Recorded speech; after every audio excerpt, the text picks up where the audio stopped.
Hello everyone, মেখলাস ডায়েরির একটি নতুন পাতায় আপনাদের সকলকে স্বাগত জানাই। সবজি বাজারে ইদানিং নতুন আলুগুলো কিন্তু বিদায় নিতে শুরু করেছে। বেশ কিছুদিন আগে আমি খানিকটা এই নতুন আলু কিনে নিয়ে এসেছিলাম।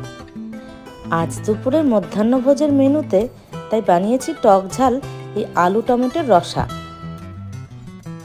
প্রথমে আলুগুলোকে নুন জলে সেদ্ধ করে খোসা ছাড়িয়ে রেখেছিলাম।